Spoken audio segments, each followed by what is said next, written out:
Welcome to our MyWealth webinar on investing in farmland. My name is Jeff Hunter and I'm Portfolio Manager with the Townshend, Somani and Hunter Group at Canaccord Genuity. Today's call is with Stian Anderson, who is a VP of Institutional Sales at Westfield Partners, and Barclay Laughland, Director, Partner, and Portfolio Manager of Veripath Funds. Also on the line are our Senior Investment Advisors, Dave Townshend and Raheem Somani. For more information about our team, our process, and our exclusive MyWealth Global Portfolios, please check out mywealthmanager.ca. Today's call will be recorded, so be sure to check your email in the coming days for access to the replay webinar. And before we get into our presentation, Stian, can you just tell us a little bit more about your background, the types of clientele you work with, and the types of investments you cover? Absolutely. Yeah, so as you mentioned, I'm VP Institutional Sales, covering Western Canada at Westfield Partners. Have been in the institutional space now for about 20 years and traditionally worked at some of the largest insurance-based asset managers, the companies that you would know, the Sun Lifes, the Standard Lifes, and Manulifes of this world before I joined Westfield about 10 months ago as VP Institutional Sales.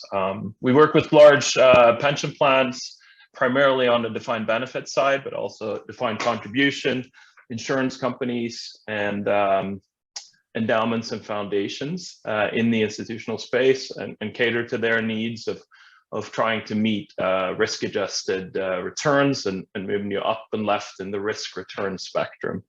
And my career has primarily been focused in the alternative, private, and absolute return space, and that's what attracted me to Westfield as well, and why I'm there today.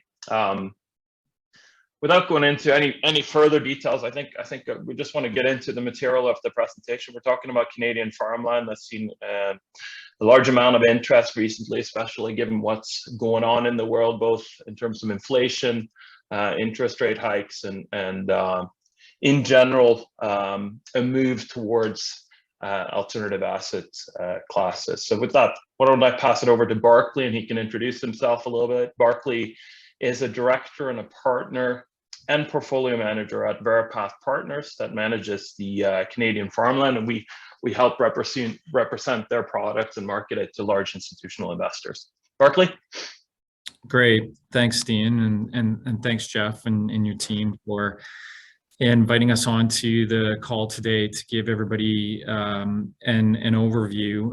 There'll be lots of information here, and we're certainly always happy to chat, after with anybody that has sort of follow-up questions to the extent that we don't have time to address them all today. But as Stian mentioned, myself and my partner, Stephen Johnston, have been involved in the farmland investing in Canada for going on 14 plus years now, since 2007.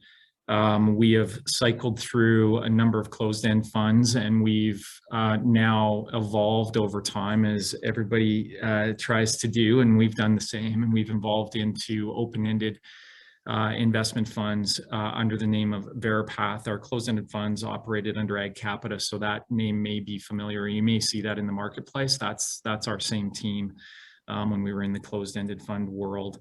We've amassed a large scale of farmland. It's been focused, which you'll understand why shortly as I go through the presentation, in Western Canada, largely given our portfolio construction model that we've been diligently following for a number of years now. We've got in excess of 90,000 acres that we manage, geographically diversified, concentrated in Saskatchewan, if I went in order. Saskatchewan with the largest acreage, Alberta, second largest acreage, and then into Manitoba. We have focused as a group, and Stian, thank you for putting up the slides, which you should hopefully everyone can see. If you want to flip to the next slide, Stian, I'm seeing the title page. Yep, that one. So you can see sort of in that bottom right-hand corner on the technology advantage, we have, like I think, a lot of people in the time and space and history that we're living, we try to take advantage of technology, which is accelerating at an ever-increasing rate. And we utilize that in our portfolios to, help us, manage and maintain and monitor, as you can see, our investment screening and selection models, We've developed a proprietary land management system over the last 14 years, which allows us to pull in all kinds of data and be able to sort of slice and dice and analyze that data and keep track of that data over an ever expanding portfolio. And it also helps us be very efficient with our, what historically and still for, other managers in the marketplace will require a larger sort of field team. We can leverage satellite technology.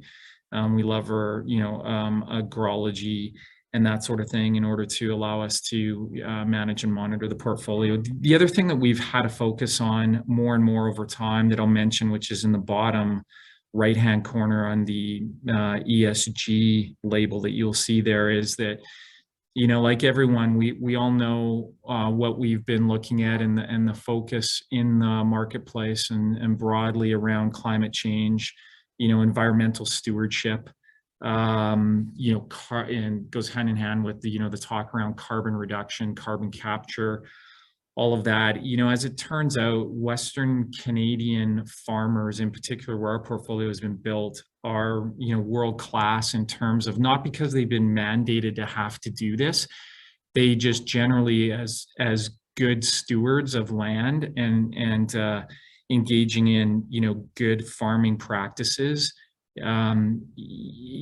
really have shown themselves to be kind of ahead of the curve in terms of their stewardship around carbon capture, et cetera, through zero-till technologies. And a very large percentage of our portfolio is of our operators in our portfolio operate with zero-till technologies, which is has results in a material amount of carbon capture. And we have recently become, as you can see on the screen there, signatory to the UNPRI, is the United Nations Principles for Responsible Investing. So we've been accepted and have been part of that now for a couple of years, and we have requirements in every one of our leases for our farmers to maintain the appropriate stewardship practices and adhere to those principles, and allows us to again capture carbon through our land base, which we're believers, as the carbon markets continue to develop, that there will be additional value. Hard to quantify today, but are believers that there's additional value that's building within our portfolios due to that carbon capture. So if you flipped ahead, Stian, to the next slide, if you would, I want to talk a little bit about how we go about operating and where we operate. So as you can see on this slide, we've got the two open-ended funds that I mentioned a minute ago, all under the name Veripath. We call the one fund Veripath R, the other one the Veripath UR for unrestricted. The Veripath R is restricted to that orangey yellow sort of area that you see on the screen, which is Saskatchewan, where I'm originally from, and Manitoba.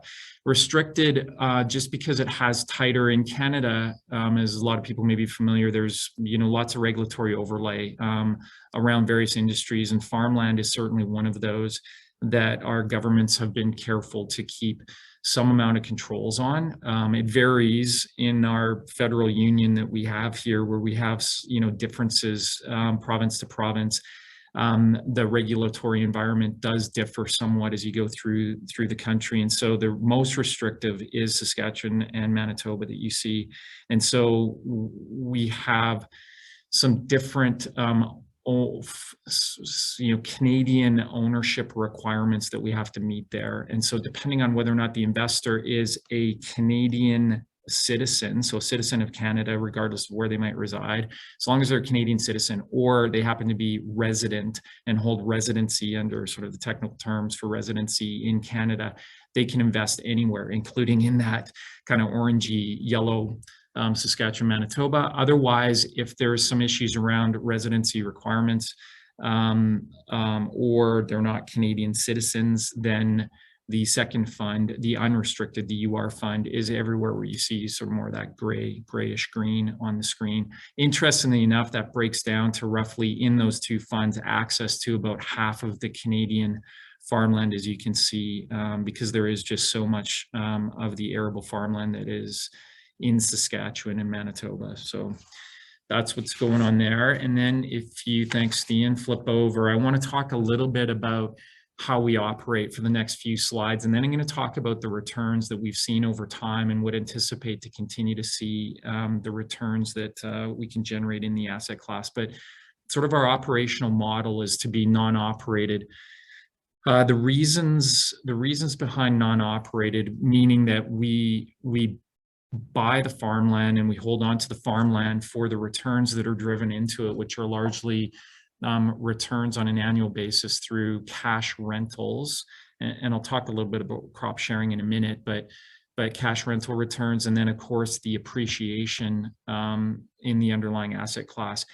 We don't get into operating farms. And the reason it really is, we don't feel that when you step back and look at it very technically, that you get well rewarded for the additional risk that you onboard, well rewarded in terms of additional returns for the risk that you would have to onboard when you get into operating that farmland as opposed to just owning it as a landlord. And the chart at the bottom here is intended to give you a sense as to why. Like if you look at the bottom line that is fairly stable there, that you'll see that's the returns to farmland over time, and you can tell that it's relatively stable. And we'll look at more granular in a minute, but then the upper line shows we just chose wheat, but this would hold for most of the crop commodities.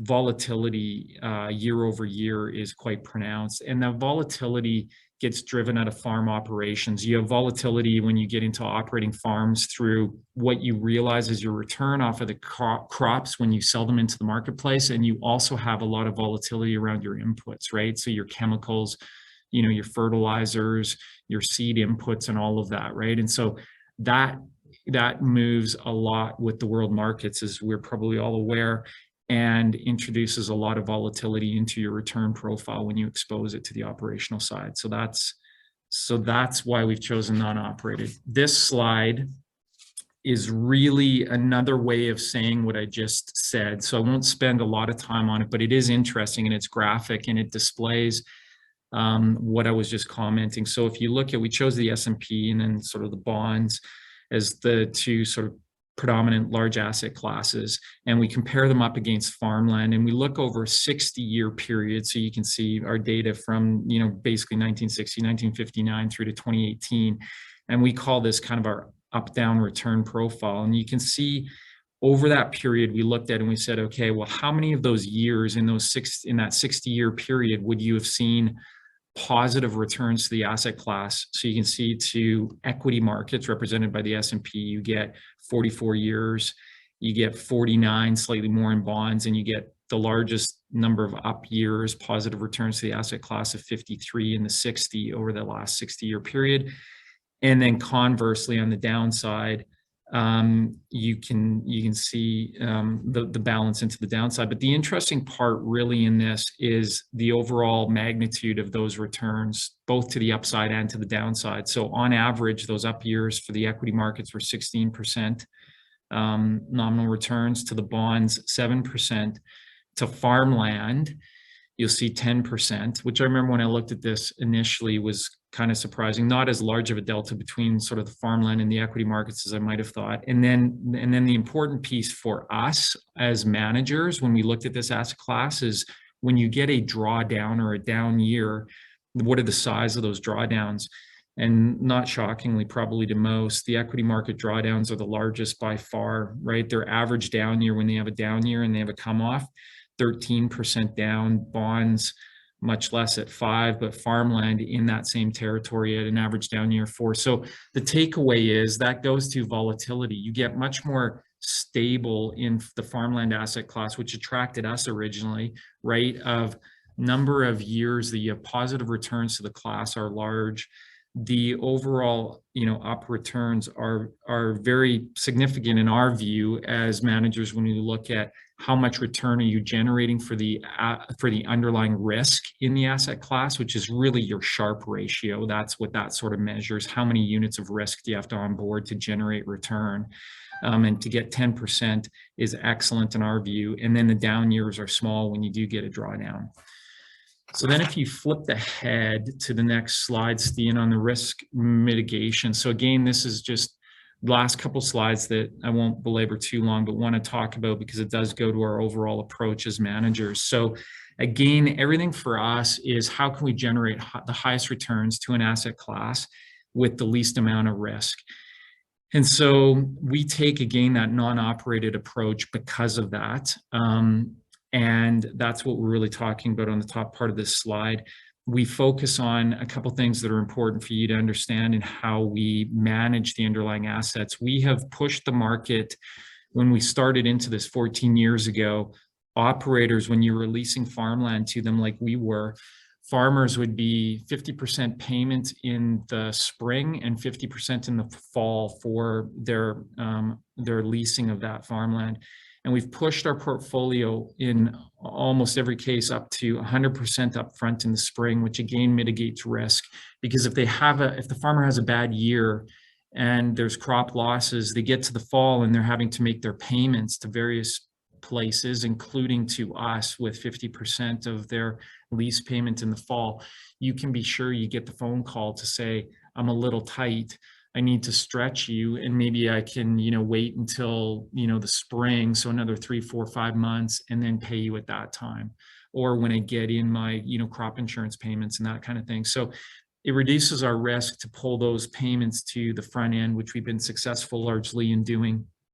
And then we focus on, other things that you can see on the slide there around targeting areas through our investment screens that, and focusing on looking at historic yield trends in the particular rural municipalities or other areas that we're investing to make sure that the yield trends are showing as stable or, modestly increasing over time, because that will be a proxy for weather risk.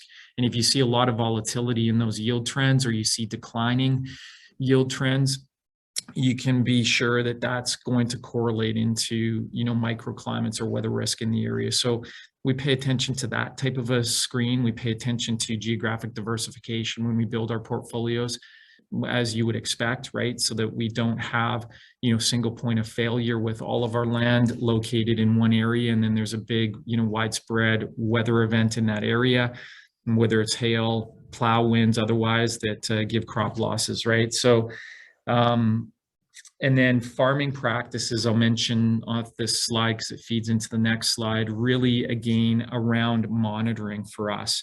And that becomes making sure that our farmers that we're engaging with are, again, being really good stewards on the land, because it is our asset, it's the investor's asset, and we want to make sure it's being well maintained. And the way to do that is to trust, but also verify, right? So we have our farmers sign up lease agreements, again, as I mentioned, that, specify adherence to the UN principles of responsible investing and stewardship, as well as, other requirements. And we trust that they will follow those, but then we verify. And the way we verify is through satellite monitoring, periodic in-field agrology testing, and then we have them mandated to report to us on an annual basis in the fall, usually in that October, November timeframe, and they report on their activities in the field, crops planted, applications of chemicals, yields obtained,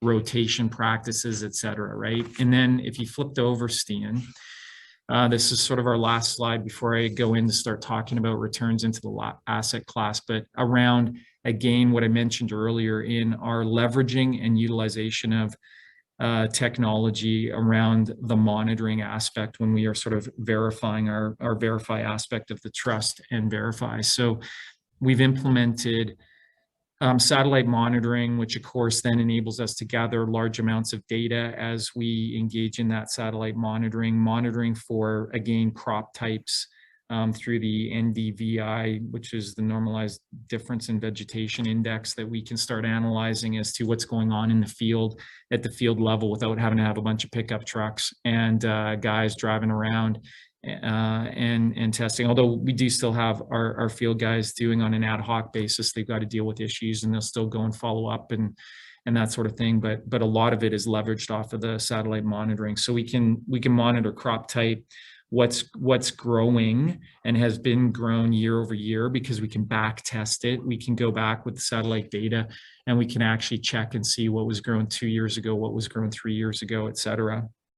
And then of course, on a current basis, we can determine with the state of the AI systems as they've developed out, we can determine off of fields whether or not they have in fact been zero tilled or min-tilled, which again is important for our carbon capture that I mentioned earlier and adherence to the UN PRI that we're part of. So that's important. And then we can determine, cultivated and uncultivated ratios, which is important for us to determine what is going on. And that's really around, if there's been large sloughs that have sort of disappeared and is now, more arable farmland. And make sure that we're maximizing our rent and lease off of actual arable acres that are being cropped on the lands. So there's a lot of information that we can leverage through utilizing satellite monitoring. And then again, when we get into agrology data that we use both at the time initially when we acquire farmland to determine the baseline status of the soil composition, and then be able to measure it as we go forward to ensure that, there isn't, as they term it, mining of the land as opposed to proper stewardship of the land and continuing to maintain that land in sort of good shape, really. So do you want to hold questions to the end, or do you want me to throw in a couple of the questions from the audience? No, I find, I'm absolutely happy to have questions as we go. Interactive is great for me, and it's hard for people to remember to the end. So yeah, we can, anybody that has any questions as I go through, absolutely. Sounds good. Yeah, we got one question in. So it was from one of the audience members here. We wondered, how do you find the farmland, and if you come from a farming background? So maybe you can talk a little bit about Carmen's background on your team. Yeah, well, actually, and you may not even know this, Stian, because we don't talk about it a lot. But and I won't belabor this, but both myself, I'm one generation off of the farm. My dad was off of a farm in Qu'Appelle, Saskatchewan. So anybody that's on the phone from Saskatchewan would know that that's down by Regina. And so I spent a lot of my time growing up in the Saskatchewan farming area and community. Carmen is our senior individual in the office here that deals with a lot of our acquisitions and a lot of management of our leasing and all of that. And he's out in the fields looking at land, and he is still farming with his family. He'll be out and assisting at planting time and at harvest time. They run a very large, sophisticated farming operation here in Alberta. And his brothers are all full-time in that. I think he's the only brother that is not sort of full-time in it, because obviously he's working with us, but still very active and close to it. And Stephen, his father still farms and has farmland up in the Vegreville, again in Alberta here area. So we're all kind of close to it in the office. And then we find farmland through the relationships that we've developed over the last 14 years, kind of in the field, and then the usual suspects of maintaining and growing our relationships with accountants and lawyers that tend to transact when farmers are looking to put up land for sale. Of course, the usual relationships with land brokers, real estate agents, et cetera, and then again that sort of organic. And I'll tell you, big part of it for us has become over time, and we're really seeing it now, is we have developed, fortunately, but it's the way that we've approached the marketplace, a good reputation in the market with our growing pool of farmers that we're kind of in partnership with, right, and leasing farmland to, and they become our biggest advocates. And in a lot of cases, they want to expand their operations, and they want to do that in partnership with us.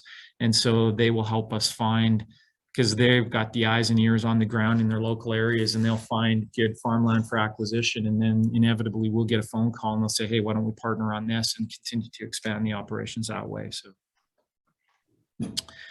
all right. So if I roll back to the slides for a minute, I want to talk about, because everyone on the phone is here because they want to understand if this is a good asset class as far as returns go, right? And what's kind of behind that. And so the next few slides, I want to talk about that from looking back at what's happened over the last 20 years. This slide shows the Canadian benchmark that we put together off of data that was generated from StatsCan. So it's not, our kind of hand-selected data, it's StatsCan data.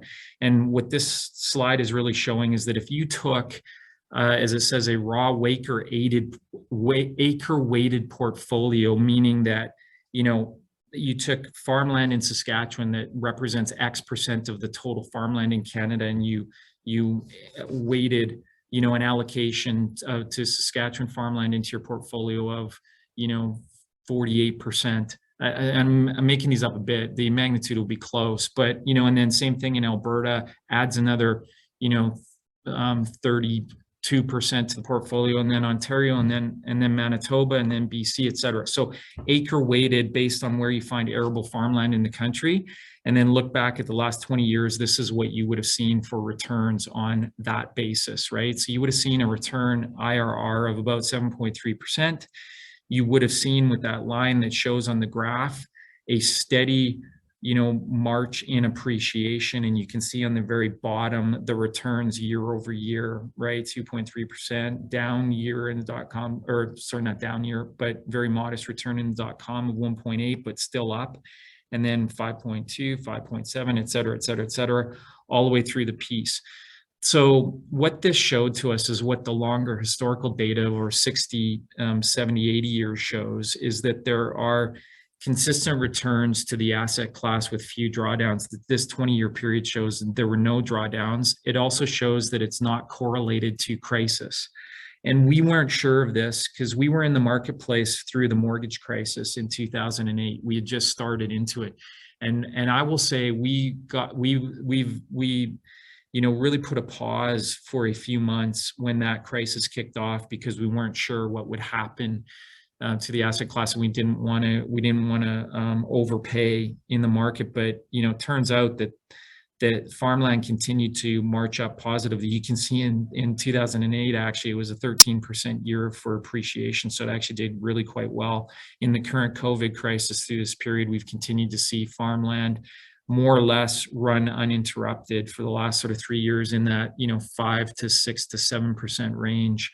And so it has consistently, through the period we've been investing, 2007 to today, shown what it exhibited historically, which has been confirmatory to us and has been a nice factor. If you then flip over to the next page, I want to take this more specifically to the return data around where we have ended up investing.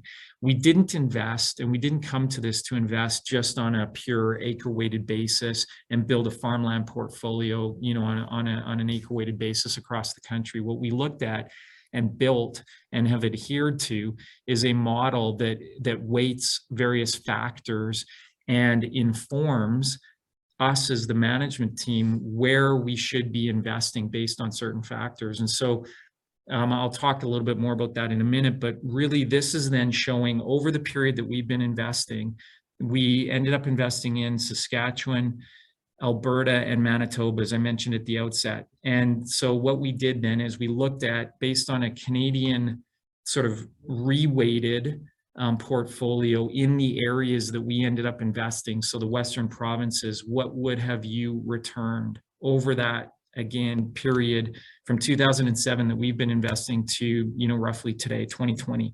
And it's returned to farmland only. We've excluded and stripped out, the return off of the rental income side and any additional return that you generate through use of leverage. This is pure just investment into the land. And what you would have seen is an 8.8, as you can see on the screen there, 8.8 return if you had just based it sort of acre weighted, but just to the Western provinces where we invested. And then what we actually have returned to date on both realized and unrealized returns in our portfolio have been about 11.7%. So we've had that additional return, or alpha return as they call it, right, over the beta return. Standard deviation, skew, kurtosis, we don't have enough time to sort of go into that, but for anybody that's in stats or remembers their stats class, that just is interesting stats that talk about how the distribution of those returns look. And these are fairly normally distributed returns, which is a good thing. And then if we flip over the next page, thanks, Stian. This is what I was talking about. So we've got screens that we have developed over time that caused us to reweight and inform how we've built our portfolios. And we will tell you for sure for us is how we have driven additional returns to that 11.7% return over the last 14 years, as opposed to the 8.8, just sort of in the general, against the general benchmark. And it's these factors that, if you look at the top of the column that's on the right side, are reweighting factors. These are some of the factors that we, look at. So there's productivity pricing.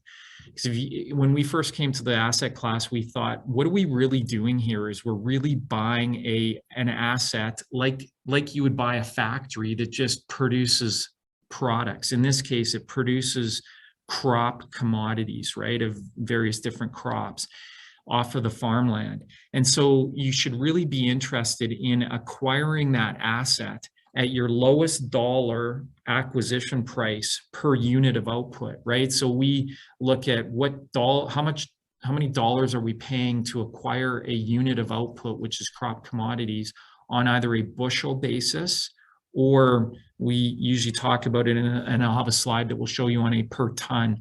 So per ton of growing capacity, what have we paid? So that's our productivity pricing. So we focused heavily on making sure that we are getting our acquisitions correct on a lowest productivity cost for the output that we're generating through the farmland.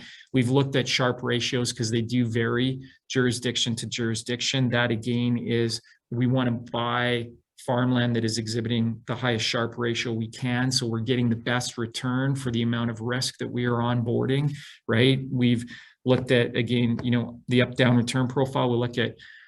We look again at yield trends and yield curves, being crop commodity yield, not bond yields, in the marketplace, et cetera. And then we reweight the portfolio. As you've seen, this was an example here of where our metrics came out to say, in early days, we even had more of a weighting towards Saskatchewan than what this is showing, because of the productivity pricing and disparity when we started between Saskatchewan and anywhere else, which is why we've got the most farmland at the moment in Saskatchewan. But it shows that you should reweight your portfolio away from some of the other provinces like the Manitobas, the Ontarios, and the rest of Canada, and still at the moment heavy up your portfolio somewhat more into Saskatchewan and Alberta, right? And that was driving our adherence to where we were deploying capital, and on a look-back basis, drove additional return. So the productivity pricing piece that I was speaking to, which has been so prevalent in what has driven our decisions over time, is shown on this slide quite graphically by, when you look at, again, and this has been, we've sort of normalized this and adjusted this to show these are Canadian dollar basis for a ton of, and then normalized it to wheat growing capacity. So if you looked at globally, you would be somewhere around $6,000-ish to buy that ton of wheat growing capacity. In Canada, generally, as you can see, you're somewhere around that 3,200. Where we've been deploying in the Western provinces, Saskatchewan, Manitoba, Alberta, you average in right now somewhere between that 1,000 to 25-ish, right, on average. And then Ontario has a very dramatic, as you can see, and large variation just because of the marketplace. There's such a high concentration around that GTA corridor in the Great Lakes, small amount of farmland comparatively speaking to Western Canada, and you get a lot of anomalies and people that are buying farmland for not farming reasons, whether it's for development speculation or it's to run a hobby farm and they don't care what they pay, and you get this large dispersion. So it makes it harder. It's not impossible to deploy through our investment screens into Ontario, but it makes it very harder. And we would expect over time we will have some farmland in Ontario, but you got to turn over a lot of rocks there, we believe, in order for it to pass through our investment screens and to be an appropriate asset for us to invest in. So our concentration has been Saskatchewan, Manitoba, Alberta.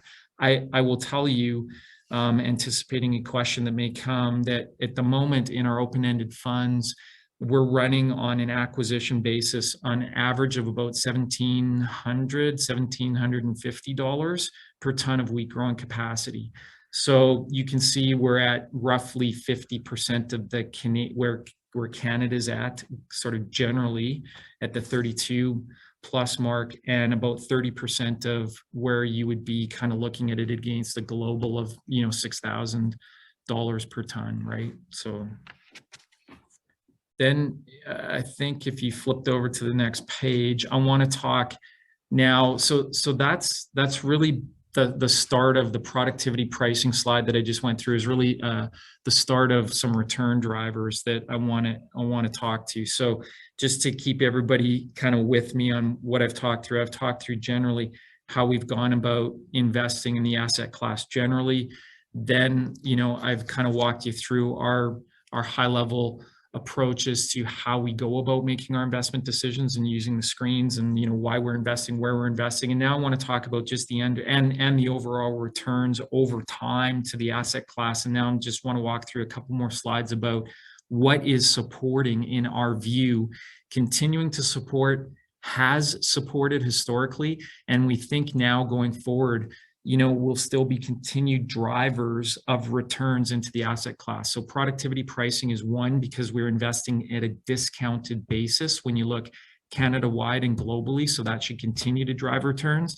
This slide, you know, for us is a bit near and dear to our heart, unfortunately, because as everybody I'm sure on this call is aware, we are in a higher inflationary world, and I believe we are going to continue to be there, sadly, for a while yet. And what this slide shows is that when you look historically, which is what we did, and this slide depicts that, you know, since the 1970s, that was actually the last, that decade, 70s to the 80s, was the last higher inflationary period.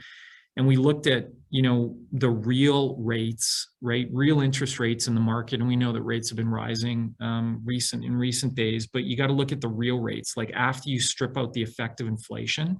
And so you look at the real rates, even though the nominal rates were high in that decade of the 70s, the real rates were still quite low, right? Like sub 5%.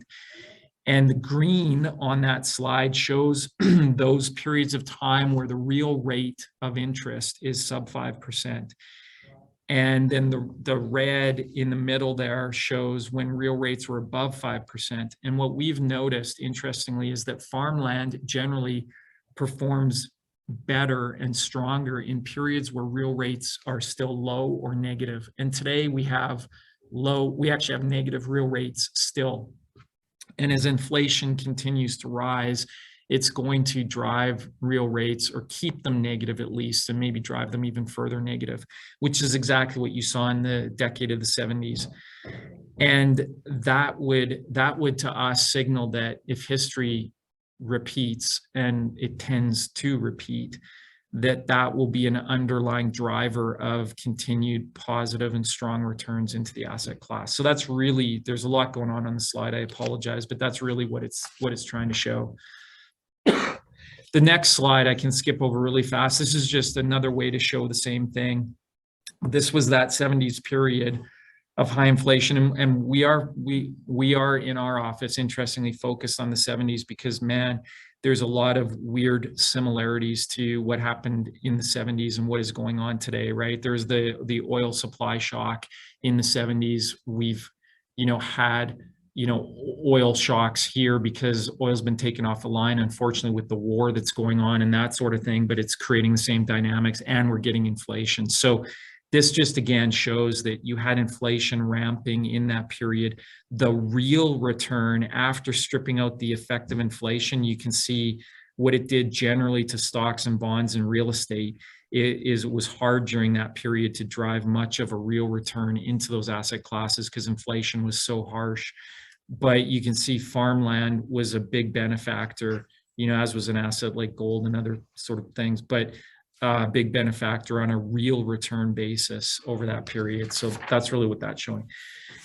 The next slide here for return driver, there's a couple more that I want to talk through so that you get a sense of why it is that we believe that the investment premise into farmland is still intact. currently and should be going forward. Is the other return driver is really not totally intuitive quickly when you think about it, but when you scratch down to it, really an investment into farmland and crop commodities is really saying something about water scarcity. Because and you can see on the top of that slide there, not in the bold, but under the bold, it says 1 ton of wheat is approximately equal to consuming 1,000 tons of water. Because there's no shock to anybody on the call, you know, to produce crop commodities, crops, you have to gain a lot of water to do that, whether it's through irrigation or just natural, you know, water in the region that comes through nature. And if you look on the map below, you can see Canada, again, not surprisingly, is in an area of the world where it's not under a lot of water stress. And so we have the ability, and will continue to have the ability, to produce a very water intensive, necessary commodity, which is crops.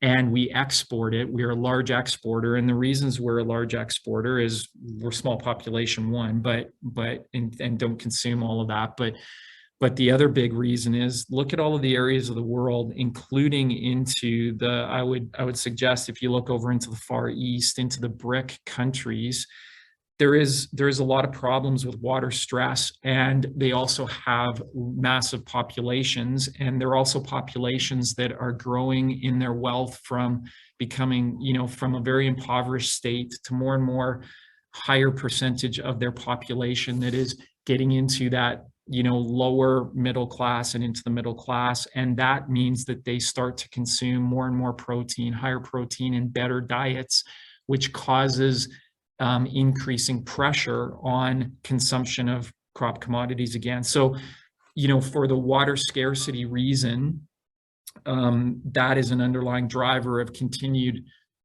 exports of crop commodities to the areas of the world where they're stressed and don't have good access to water resources. So then this slide speaks to what I was just mentioning. And this was always a big driver for us when we got into this asset class originally 14 years ago, is like, how can you get access effectively to growing affluence in the BRIC countries, China, India in particular, from this part of the world?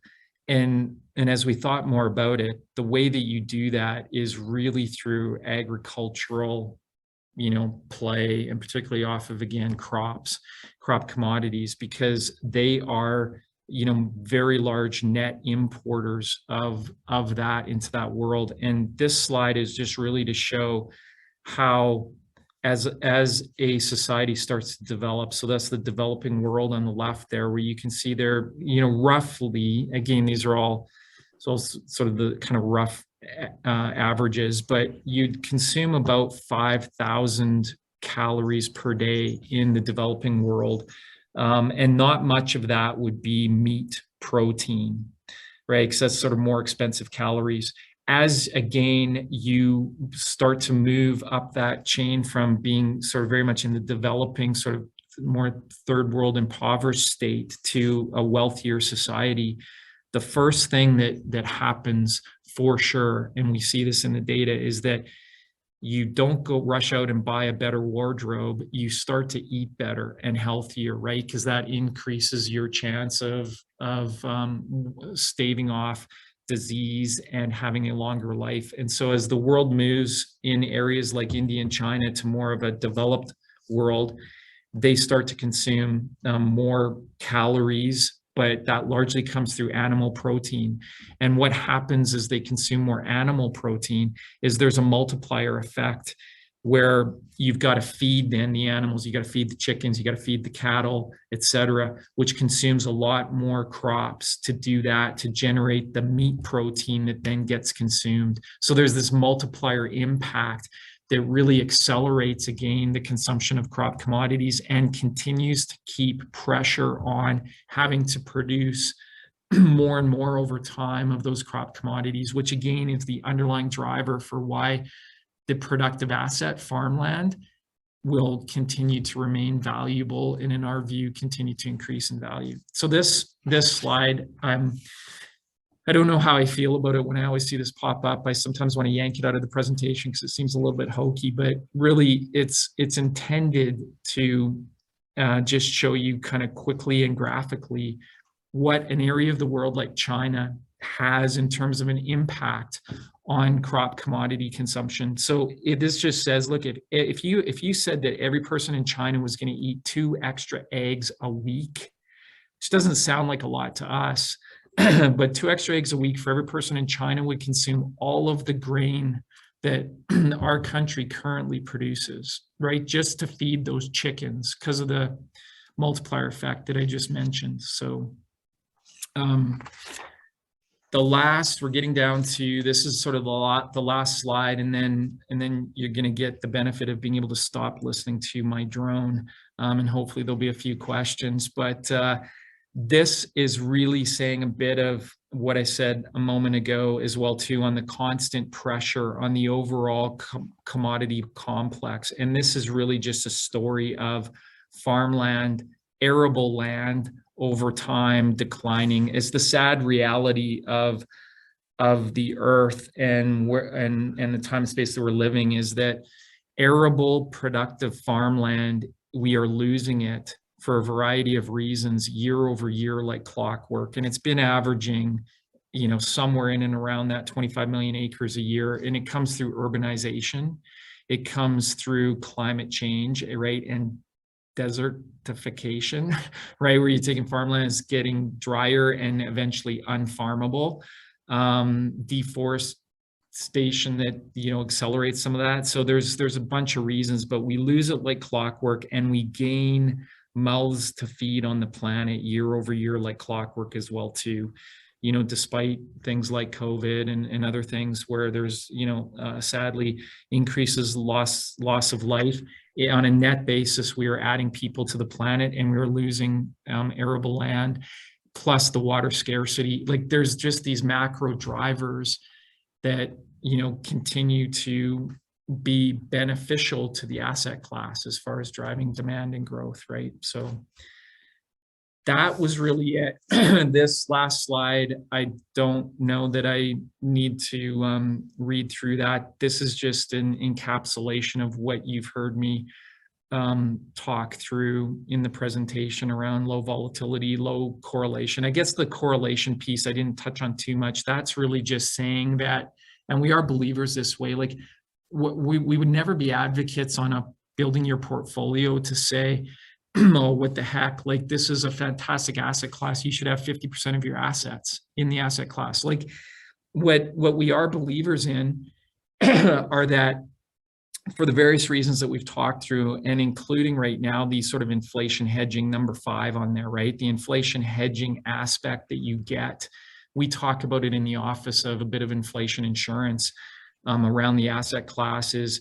That's an interesting way to think about it. And for that reason alone, and the fact that it's an asset class that is not really correlated to other asset classes. And that was the slide that I showed you at the beginning. Over the last 20 years, when you saw the financial crisis in 2008, and you saw how in that year farmland was up 13%.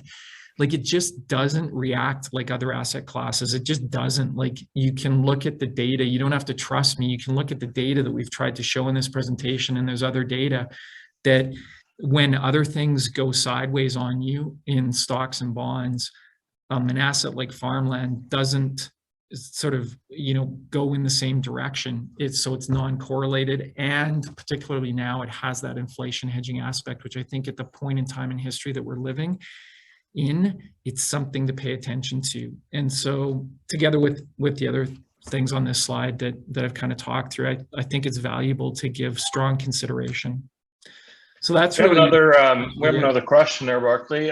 What is the range of cash rent or crop share deals that you negotiate, and what are the typical cash rents on a per acre basis?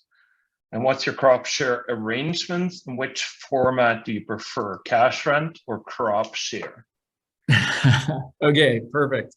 So I'm going to start with the crop share, and then I'll talk a little bit about rental rates.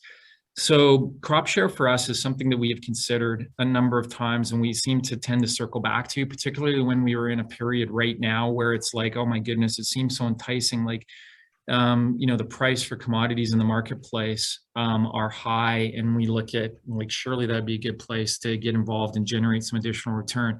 The problem is that as soon as you get into crop sharing, intellectually, you have to admit to yourself that you have now just onboarded operational risk. And as you heard me talk earlier, our view is we don't think that over a long enough period of time, you get appropriately compensated for onboarding operational risk. Because if you're taking your payment in a crop sharing, you can end up exposing yourself to getting a very low payment if you have a blowout, weather-related event or whatever. Commodity prices all of a sudden move against you because they can move quickly and all that stuff. So we have not to date got ourselves in a position yet of deciding to onboard that operational, risk indirectly through crop sharing. So all of our arrangements have been cash rented to date, and at the moment are continuing to be. So there's some things we could potentially look at and we've thought about. And so I'm not going to say never will we get into a crop sharing arrangement, but we've just been very circumspect before doing that. So we're cash rented at the moment. Now, if I speak about, rental in the marketplace, what we have observed, not surprisingly, is that it changes over time. And when we started into this, we were 6 to 8% would be the range I would give you in terms of what the rental represents as a percentage of the capital invested to buy the asset. On an annual basis, 6 to 7%. What we have seen over the 14 years that we've been investing, and you would have seen it on that slide at the front end of the presentation, is that we've had some very aggressive capital appreciation years into the double digits, and rentals rates, and this is a historic dynamic that we've observed, do not keep pace on a lockstep ratio, right? Farmers are conservative by nature, and they will not move their cash rent obligations up as quickly as what farmland underlying appreciation might be. So we've had pressure downward on rental rates because of that dynamic, and we'd probably now be sitting at, on our portfolio, we're averaging in at around 3.5 to 4%. Some of the deals that are in the marketplace right now, currently like live in front of us, because we're seeing another spike in farmland acquisition prices because of the world dynamic that we're seeing. You're probably now in the marketplace, I would say to you, on average, and these are averages, please know that these are averages, because we have an ability to do a decent job of working around some of these averages, but on average, you'd be looking at about 3%. We would expect that will trend up because rents, we believe, lag somewhere between sort of 7 to 9 years. So those will start to trend back up probably into the more that 5 to 7% range over time. I'm going to throw one extra question out there because I think it's on some people's minds. How does this affect the smaller farmers out there in terms of potentially taking away their farmland? I'm sure that's come up. I know it's a little bit of a controversial one, but it's worth mentioning. No, that's fine. That's fine. I mean, we get asked that question quite a bit, actually, and I'll give you a stat, and then I'll also talk about our reality that we found. So the stat is this: that you would look at and you would think about these sort of more sophisticated farmland investment vehicles, maybe like ours, and these funds, right, would represent a fairly large part of the overall capital flows on buying and selling of farmland in the marketplace. That is not the case. In fact, organized capital, the University of Saskatchewan a few years back did an analytical look at what non-farmer capital is on a percentage basis in the Western Canadian marketplace. And that's, representing, as you guys saw, over 80%, 85% of the farmland. It's less than 1%, might be around 1% now, but it is not a large percentage of the marketplace. So that's for starters. And then the other part that I'll speak to is we have a dynamic going on in the Western Canadian marketplace and the farm marketplace where good operators are sophisticated and realize that they don't want to put all of their capital, because it is now very expensive to buy a lot of farmland and to own all of your farmland as a farmer. And I will say none, but maybe very few, because you don't want to talk in absolutes, but there's very few farmers out there that are good operators that follow the approach of, we've got to own all of our farmland. And on a worldwide basis, Canada is unique. It has the highest percentage of farmland that is owned by the farmers. That's not the case, and we don't expect that to be the case over time. And we're part of the landscape that is going to see this progression that we're seeing play out, where there'll be groups like us that are the owners of the farmland, and then the operators will own a small core holding, but then they will lease back in partnership with groups like us a far larger amount of their farmland, and they will focus on what they are really good at, which is operating and managing and running their farms. And the sophisticated operators understand that, and they are wanting to partner more and more with us. So it's what we're providing a necessary place within the farmland capital markets, and being a good steward in the community, I think. So. Thank you, Barclay. That's very helpful. I'm cognizant of the fact that we're coming up on time here, and don't want to take too much. We had another question on a little bit around carbon credits, and we'll make sure we get back to that question in writing afterwards. But we wanted to try to wrap it up within an hour here. Jeff, any closing comments from you or Raheem? Just one question, and we've had tremendous interest. These alternative asset classes provide a great deal of portfolio risk reduction, and the compounding returns really provide just a great opportunity to access a segment in an asset class that traditionally daily or individual investors haven't been able to access, and we're very excited to partner with you guys.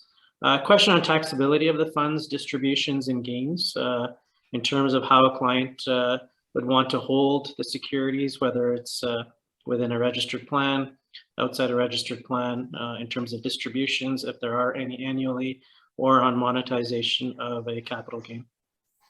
Right.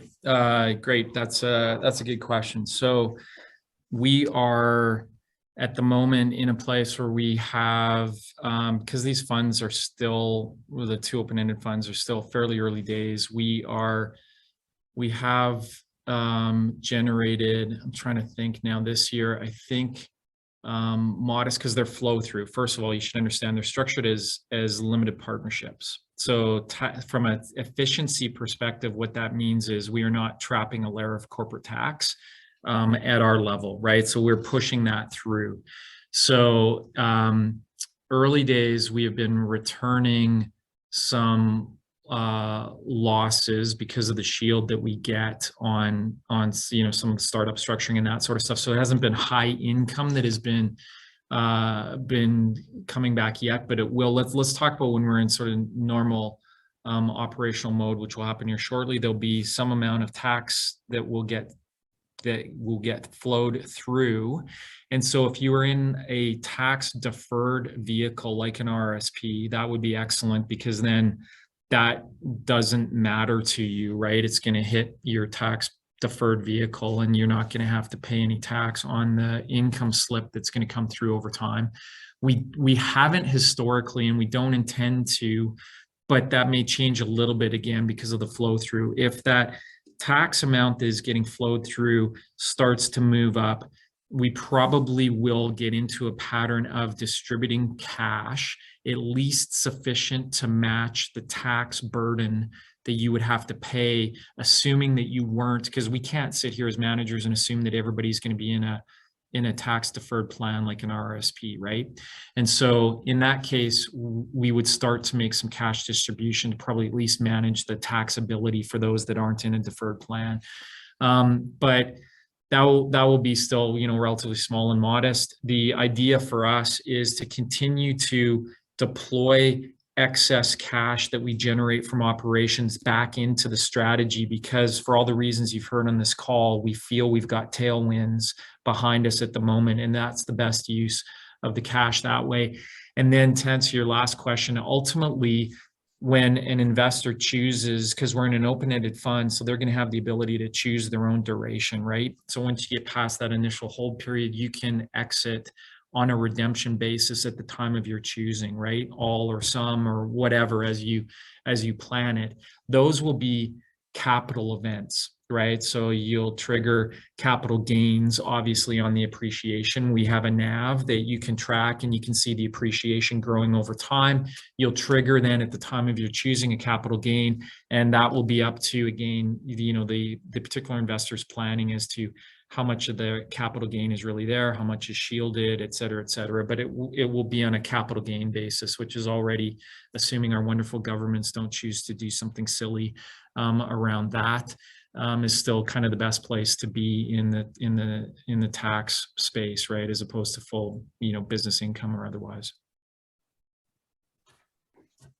Sorry, that might have been more than what you were hoping for, but hopefully that was clear enough for you. No, that's great. Lots of options for investors, registered corporately or personal investing. That's it. Yeah. Jeff? Oh, this is great. We really appreciate your time, and if anyone in the audience has any further questions, feel free to reach out to Raheem or myself, and we'd be more than happy to get an answer on your behalf. And Barclay and Stian, we really appreciate it. It's a really exciting class and in some very unusual times. So to have a little stability on the horizon is something comforting for a lot of people. So thanks again. Thank you very much for your time. Letting us present. Take care. All right. Have a great afternoon, everyone. Yeah.